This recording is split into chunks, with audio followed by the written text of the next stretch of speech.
Hello students, हम लोग continue करेंगे इस वीडियो में टेस्ट ऑफ हाइपोथेसिस और टेस्ट ऑफ सिग्निफिकेंस को। न्यूमेरिकल प्रॉब्लम स्टार्ट करने के पहले एक बार हम वर्किंग स्टेप्स देख लेते हैं इसकी। स्टेप 1, कोई भी प्रॉब्लम सबसे पहले हमें नल हाइपोथेसिस डिसाइड करनी है या डिफाइन करनी है।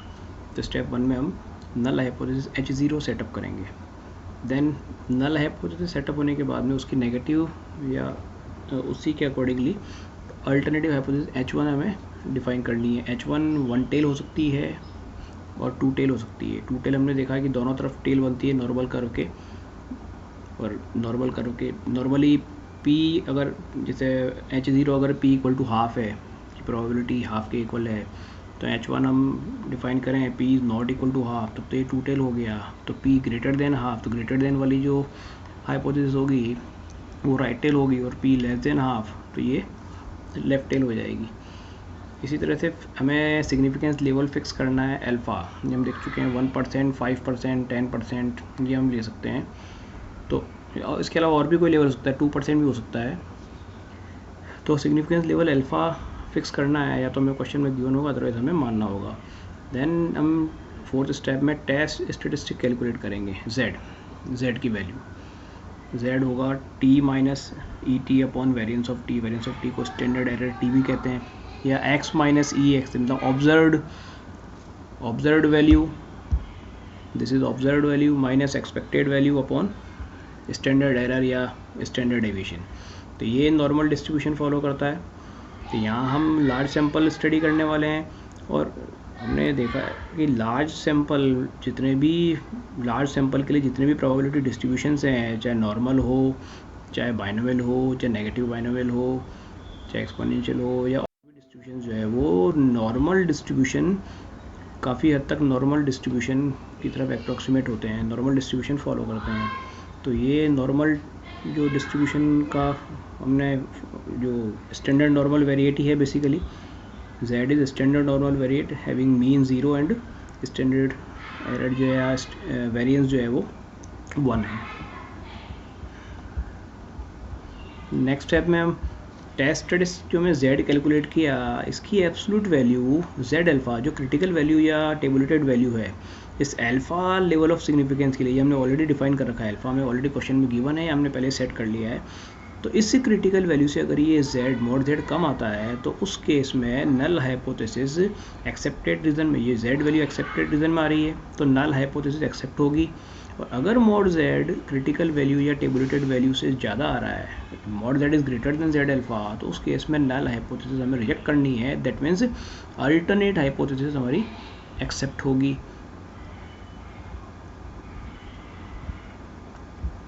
नल हाइपोथेसिस रिजेक्ट होने का मतलब there is no significant difference between T and E T. T और ई टी के बीच में कोई डिफरेंस नहीं है। यहाँ जो हमने T minus E T upon x standard error E T लिए, तो यहाँ नल हाइपोथेसिस क्या होनी चाहिए, इनमें कोई सिग्निफिकेंट डिफरेंस नहीं है, और अल्टरनेट हाइपोथेसिस होगी इनमें कोई सिग्निफिकेंट डिफरेंस है।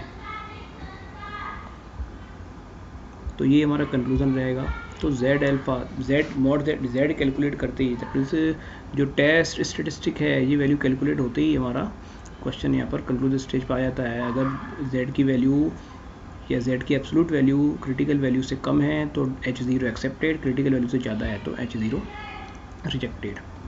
ये हमने लेवल ऑफ सिग्निफिकेंस की टेबल दी है कि 1%, 5% और 10% लेवल ऑफ सिग्निफिकेंस पे इन टेस्ट पर z की वैल्यू ये आएगी। इसका हम सीधा यूज़ कर सकते हैं, बार बार हमें नॉर्मल डिस्ट्रीब्यूशन नॉर्मल टेबल नहीं देखनी पड़े।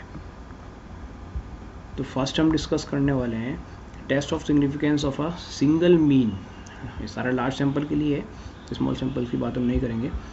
तो यहाँ पर x बार जो है वो सैंपल मीन है, हमने पहले भी डिस्कस किया था। स्टेटिस्टिक्स को x बार, सैंपल मीन को x बार से डिनोट करते हैं। म्यू जो है पॉपुलेशन मीन है, एन सैंपल साइज है small n, population standard deviation जो सिग्मा से डिनोट किया है।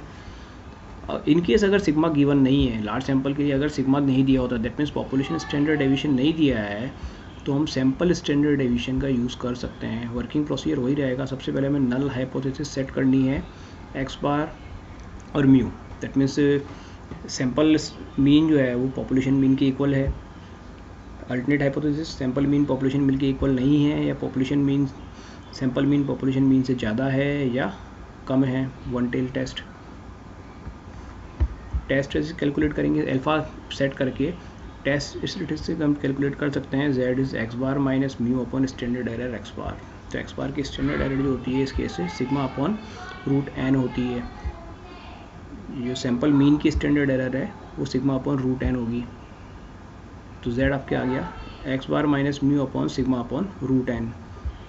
देन हमने क्रिटिकल वैल्यू जो भी हमारा लेवल ऑफ सिग्निफिकेंस अल्फा दे रखा है उसकी क्रिटिकल वैल्यू हमने टेबुलेटेड वैल्यू हमने आइडेंटिफाई करी। अब मॉड z अगर टेबुलेटेड इस क्रिटिकल वैल्यू से कम है तो H0 एक्सेप्टेड, इस टेबुलेटेड वैल्यू से ज़्यादा है तो H0 रिजेक्टेड।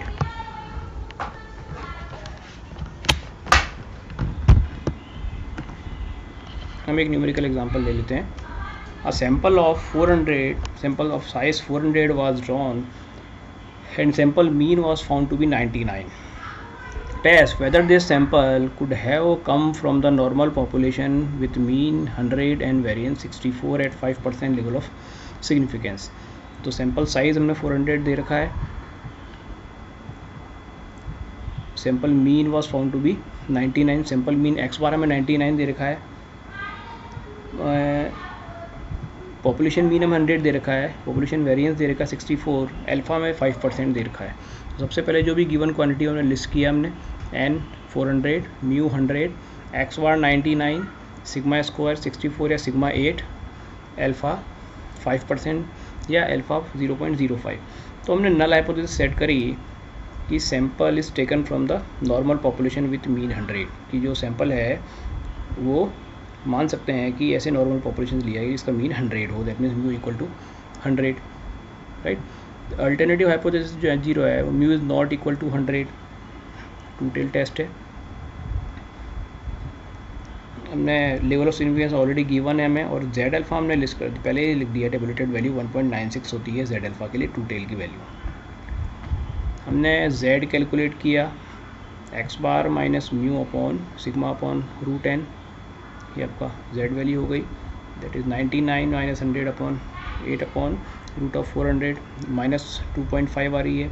मॉड z आपका 2.5 है जो कि बड़ा है z अल्फ़ा से, mod z is greater than z alpha, that means H0 rejected. H0 reject होने का मतलब आपकी अल्टरनेट हाइपोथेसिस H1 एक्सेप्ट हो गई है। इसका मतलब एक्स बार जो है ये जो हम नहीं मान सकते कि ये सैंपल जो है वो नॉर्मल पॉपुलेशन जिसका मीन 100 है उससे लिया गया है। Sample can not be considered as taken from the normal population having mean 100।